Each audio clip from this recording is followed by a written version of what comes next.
Je vais avoir un enfant, alors on va vivre ensemble maintenant. La pauvre femme peut sortir. A crié mon frère. Mon père et ma mère acquiescèrent point en les voyant me mettre facilement de côté alors que j'avais été ramené de force à la maison il y a des années, où j'aidais à prendre soin de ma mère et à supporter le coût de la vie. Je me suis sentie à la fois choquée et déçue. Je m'appelle Hélène. On m'a donné un nom qui signifie grandir joyeusement. J'ai aujourd'hui 40 ans. Cependant, à l'âge de 15 ans, j'ai découvert qu'une ancienne maîtresse de mon père s'appelait également Hélène, ce qui m'a amené à douter de l'origine de mon nom. Enfant, je n'ai pas voulu en savoir plus sur le passé délicat de mes parents, à vrai dire, je n'ai pas été très aimée dès mon plus jeune âge. Mon frère Kent a 3 ans de plus que moi, il est intelligent et a une personnalité charmante. Mes parents voulaient un garçon, et Kent, né fils aîné, était très choyé. Nos grands-parents considéraient que le premier enfant devait être un garçon. C'est donc sous une forte pression que ma mère a réussi à avoir un garçon.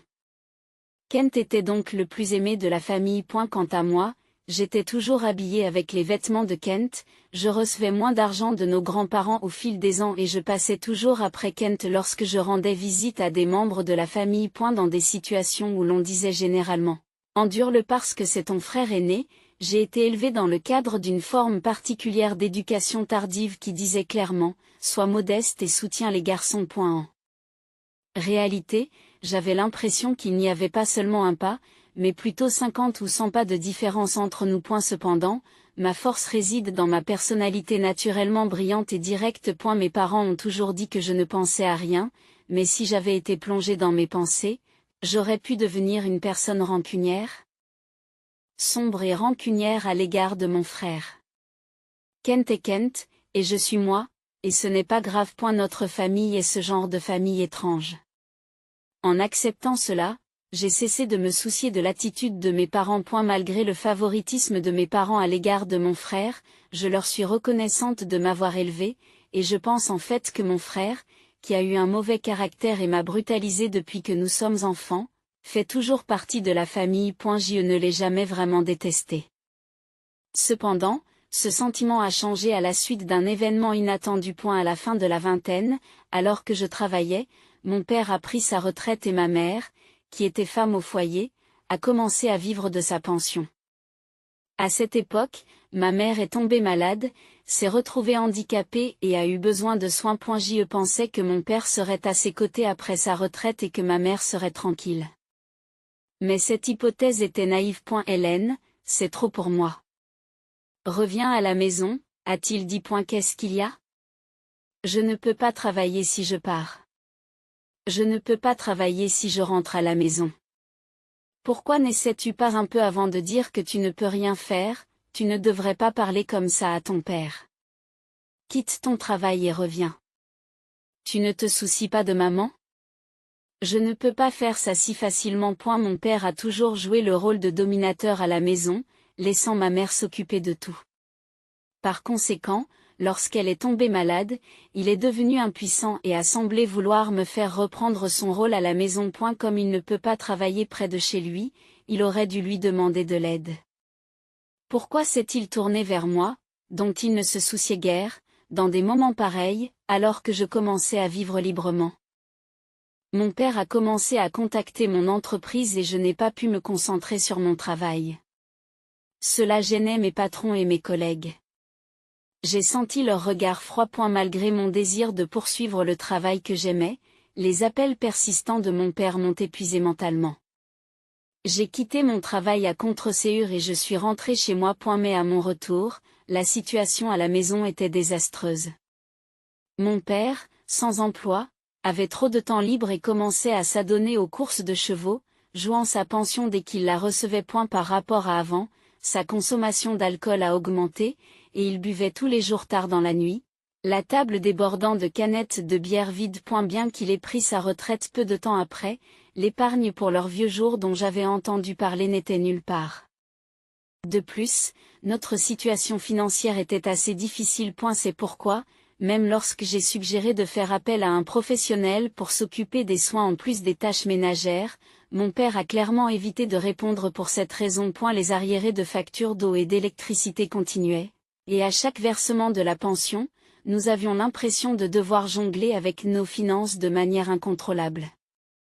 Si cela continuait, sa pension serait épuisée dès qu'il la recevrait. Par nécessité, j'ai d'abord retiré de l'argent de mes économies pour subvenir à nos besoins.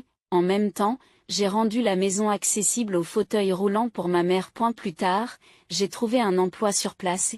Tout en confiant ma mère à une garderie, j'ai travaillé pendant la journée et consacré environ $2000 par mois aux soins et aux frais de subsistance nécessaires. Bien que j'ai épargné avec diligence depuis mon plus jeune âge, mes économies s'amenuisaient et les sorties d'argent étaient supérieures à ce que je gagnais. Malgré cela, mon père n'a pas essayé de travailler et dépendait entièrement de moi. Financièrement et dans la vie de tous les jours, devenant malheureusement totalement dépendant. Pour moi, le fait de devoir gérer les tâches ménagères, le travail et les soins du matin au soir atteignait presque ses limites. Honnêtement, je voulais confier ma mère à un établissement de soins et laisser mon père et ma maison problématique derrière moi. Ce faisant, je pourrais allouer l'argent qu'il dévorait à mes frais de subsistance, à mes propres économies et à mes frais de subsistance. Mais mon père s'est fermement opposé à l'idée d'envoyer ma mère dans un établissement de soins sans rien faire lui-même. Ma mère elle-même m'a demandé pourquoi je devais aller dans un établissement de soins alors que tu t'occupais de moi, ce qui rendait impossible l'obtention de son accord. J'ai demandé de l'aide à Kent, mais il n'a pas voulu s'impliquer, et c'est finalement moi qui ai dû faire des sacrifices. C'est ainsi que je me suis retrouvée piégée dans une prison appelée maison. 3 ans après le début de cette cohabitation infernale, Kent a soudain annoncé « Je me suis marié parce que ma petite amie est enceinte » et il est rentré chez lui avec sa femme, Maggie, que je n'avais jamais vue auparavant. Waouh, je m'attendais à ce que la sœur de Kent lui ressemble, mais tu n'as rien à voir avec lui, tu n'es pas mignonne du tout. Maggie m'a évaluée en riant lors de notre première rencontre. Son impolitesse a immédiatement provoqué mon antipathie. Bien qu'il s'agisse de sa première visite, elle s'est promenée dans la maison comme s'il s'agissait de la sienne, est entrée dans ma chambre sans permission, a utilisé librement mes produits de beauté et a exigé « C'est joli, donne-moi ça ». Elle a fouillé dans l'étagère où étaient rangés les précieux bijoux de ma mère et a fait un commentaire déplacé « Combien coûte leur 18 carats maintenant ?» C'était clairement une femme dangereuse. Je ne pouvais m'empêcher de penser qu'elle ne valait rien. Même si elle était mariée à mon frère. Je devais couper les ponts avec elle. Il semblait que mon père et ma mère ne pensaient qu'à tenir un petit enfant, ou à lui donner un nom, la naissance d'un petit enfant occupant leur esprit. J'étais même jaloux de leur innocence. Ce nouveau lien familial me mettait quelque peu mal à l'aise. Et ce mauvais pressentiment s'est concrétisé ce jour-là, mais je suis anxieuse à l'idée d'élever mon premier enfant. J'ai besoin d'aide, femme de Kent. Dit Maggie gentiment, en faisant tourner ses cheveux autour de son doigt.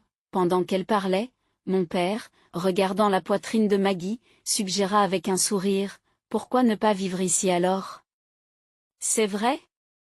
Tu en es sûr ?» répondit Maggie. « Bien sûr », a répondu mon père. Alors que Kent et Maggie discutaient avec enthousiasme de la possibilité de vivre avec mes parents, je n'ai pas pu m'empêcher de demander. « Mais nous n'avons pas assez de chambres. »« Qu'est-ce qu'on va faire ? Vous devriez déménager, » dit mon père sans embâche. « Tu m'excuses ?» J'ai répondu sous le choc, et même ma mère a souri et a ajouté, « Oui, ce serait mieux. » Alors, dépêche-toi. Je pensais avoir été assez généreuse toutes ces années, mais être trahie par mes parents aussi facilement, ça dépasse l'entendement. Attendez, que ferez-vous si vous me mettez à la porte maintenant ? J'ai payé les frais de soins pendant tout ce temps, et je n'ai même pas l'argent pour déménager. Et les soins de maman ? Ai-je demandé. J'y paierai les frais de soins. Contrairement à toi, je travaille dans une grande entreprise et je n'ai pas à me soucier de l'argent. A rétorqué Kent. Sur ce, mon père m'a dit, Hélène, va préparer tes affaires et déménage aujourd'hui. Il m'a poussé vers ma chambre. Il avait l'air d'avoir mis la main sur un hôte de valeur, content de lui. Déménager aujourd'hui ? Pensais-je, consterné. Il neigeait dehors et je me demandais comment j'allais pouvoir gérer ma vie à partir de maintenant. C'est ridicule. Ai-je dit, montrant mon émotion. Ce à quoi Kent a répondu dédaigneusement, ce n'est pas ridicule. Tu n'es qu'une sœur naïve et faible d'esprit. Puis il m'a répété qu'il fallait avoir un enfant, alors nous vivons ensemble maintenant. Et la pauvre femme peut partir. Stupéfaite, j'ai regardé mes parents, et même ma mère, dont je m'étais occupée pendant des années, a souri et m'a dit, je veux être avec mon petit-fils, en me faisant signe de partir. Mon père a alors crié, maintenant, sortez, tout en mettant mes affaires dans un sac et en le jetant dehors. Attendez, s'il vous plaît. J'ai besoin d'un endroit où rester jusqu'à ce que je trouve un nouveau logement. J'ai supplié. Mais ils m'ont traîné sans ménagement hors de la maison. J'ai eu beau sonner à la porte, il n'y a pas eu de réponse. Après avoir été manipulé par ma famille et traité comme un outil, j'ai toujours gardé le sourire. Même quand ils étaient froids avec moi quand j'étais enfant, c'était ma façon de me protéger, mais ma famille avait d'un grand malentendu. Ils pensent qu'Hélène peut tout supporter et qu'il n'y a donc pas lieu de s'inquiéter. Ce sont des larmes. J'ai quitté le domicile familial et j'ai erré dans les rues la nuit, sans but précis, jusqu'à ce que je trouve un taxi qui m'a emmené dans un cybercafé où je me suis réfugié.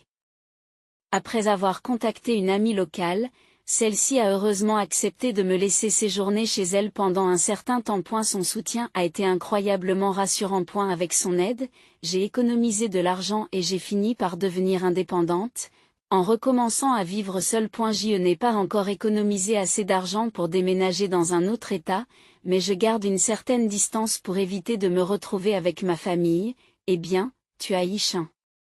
J'ai décidé en mon âme et conscience de déménager dans un autre état lorsque j'aurai suffisamment d'économies. Cependant, 2 ans après avoir fait ce plan, un jour, à l'improviste, mon père et Kent se sont présentés à mon appartement.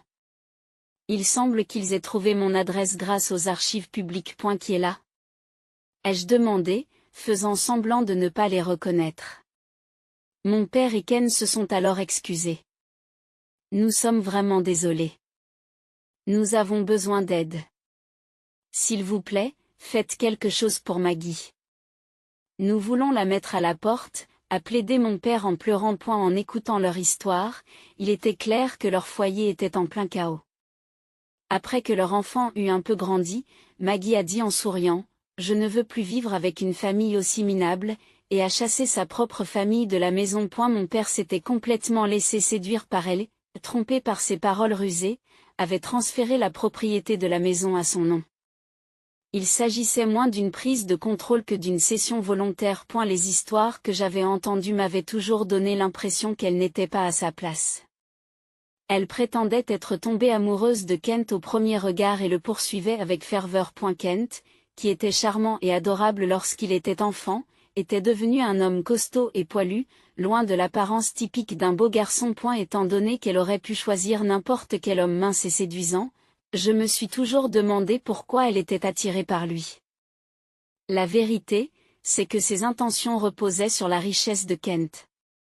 Il a été révélé plus tard qu'elle avait un autre homme même après avoir épousé Kent. S'il ne fait aucun doute que Kent est le père de son enfant, il semble que ces liaisons se soient poursuivies même après leur mariage.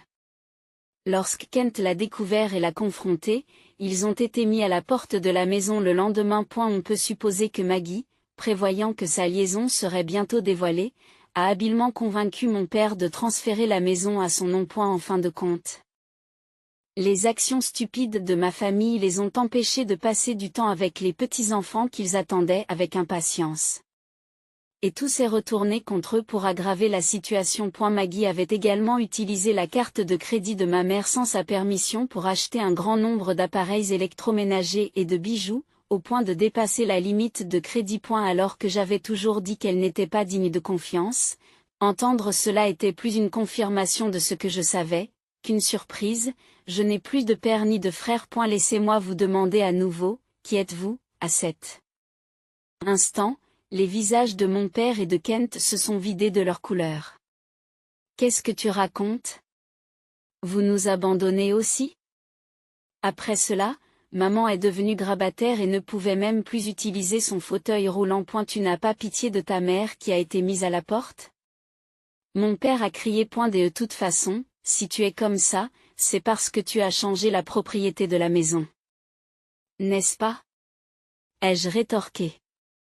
Mon père s'est tu, serrant les dents et réprimant sa colère. Attends, Hélène. Nous sommes une famille. Soutenons-nous les uns les autres. Ken a tenté une réconciliation, mais j'ai repoussé sa main. J'ai demandé de l'aide à plusieurs reprises parce que c'était difficile de s'occuper seul des soins de maman, mais tu as refusé à chaque fois. Que essaies-tu de dire maintenant? J'ai insisté. C'est. Kent a trébuché sur ces mots, et mon père a haussé le ton à sa place. Indépendamment de Kent, tu n'as pas de gratitude pour tes parents? Tu as oublié la gentillesse de ton éducation. En réponse, je leur ai lancé un regard noir et j'ai répliqué. J'ai quitté le travail que j'aimais et j'ai donné de l'argent pour vivre ensemble. Pendant tout ce temps. Après avoir été chassé de la maison, je ne suis pas assez optimiste pour dire encore merci de m'avoir élevé. Je me suis déjà excusé pour cela. A dit mon père. Vous pensez que des excuses suffisent pour que tout aille bien? Alors je vais m'excuser auprès de vous. Désolé, je vais t'abandonner. Je m'excuse, mais je ne t'aiderai pas. Mais pardonne-moi, répondis-je calmement. Qu'est-ce que tu dis? Espèce d'effronté. S'exclama mon père en s'avançant vers moi avec colère, ce à quoi je répondis en utilisant les techniques d'autodéfense que j'avais apprises à l'école. Aïe, aïe, gémit mon père en s'asseyant sur le sol. Kent m'a regardé avec stupéfaction. À ce moment-là, j'ai impulsivement jeté vers une poignée de sel qui se trouvait près de l'entrée. Ah, ils ont tous les deux crié, se couvrant les yeux alors que je les aspergeais de sel, en criant, je ne veux plus voir vos visages avides. Sortez, les chassez-je du porche, tandis que mes voisins se retournaient en entendant ma voix. Je ne me sentais pas gêné, même si ma colère était clairement visible sur mon visage. Papa a réessayé, attends, réglons ça par la discussion. Nous sommes toujours une famille. Je suis désolé, mais je ne pense pas que nous puissions nous comprendre. Tu es déraisonnable, alors ne me contacte plus, déclarai-je fermement. Alors qu'il s'éloigne de la porte en se protégeant les yeux, je parviens à les tenir à distance. Écoutez, c'est la dernière fois. Ne vous mêlez plus de ma vie. Je n'ai plus de famille. Alors quoi qu'il arrive, je n'en saurai rien. J'ai crié. Sur ces derniers mots, je leur ai jeté un regard froid et j'ai fermement refermé la porte d'entrée. Ils se sont attardés à l'entrée pendant un moment, espérant discuter. Mais lorsque j'ai menacé d'appeler la police, ils ont fini par partir. Dans les jours qui ont suivi, j'ai reçu plusieurs lettres de mon père. Il semble que mes parents vivent maintenant chez ma tante, la sœur de ma mère. Les lettres contenaient des messages du genre « N'ayez pas pitié de nous. Aidez-nous ». En les lisant, je me suis senti sincèrement désolé pour ma tante, qui est maintenant accablée par ce couple de personnes âgées gênantes. D'après la 3e lettre de mon père, ils ont imposé à ma tante la charge de s'occuper d'elle, ce qui a causé des problèmes avec son mari, et ils ont été une fois de plus mis à la porte. Aujourd'hui, ils vivent dans un appartement bon marché et tentent de récupérer leur maison, mais comme le transfert de propriété a été effectué par mon père lui-même, ils ne peuvent pas obtenir d'aide juridique. Et leurs chances de succès sont minces. Quant à Kent, il n'a pas divorcé de Maggie, mais vit séparément.